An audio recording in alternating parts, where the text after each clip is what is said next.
লক্ষ্মীপুরের ভাইরা আপনাদের এই বৃহত্তর নোয়াখালীকে অনেক বড় বড় জাদ্রের আলেম জন্মগ্রহণ করেছে, যেরকম ঠিক কিনা?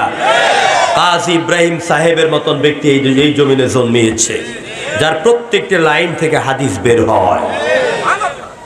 এই জমিনে আমাদের তারিক মনোয়ার ভাইয়ের জন্ম, এই জমিনে ডক্টর লুৎফুর রহমান সাহেবের জন্ম, এই জমিনে আনোয়ার হোসেন তাহের জাবির আল মাদানির জন্ম। চিল্লায় বলেন ঠিক কিনা?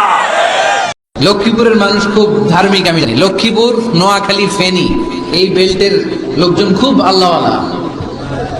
এদের মধ্যে আল্লাহওয়ালার সংখ্যা বেশি,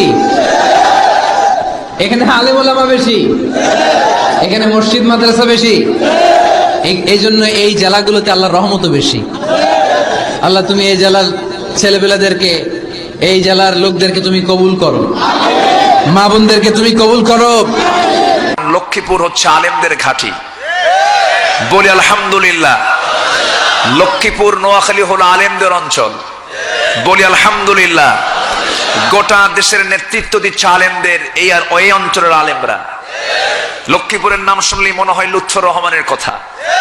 আল্লাহু আকবার।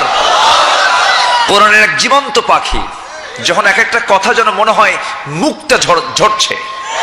আল্লাহু আকবার।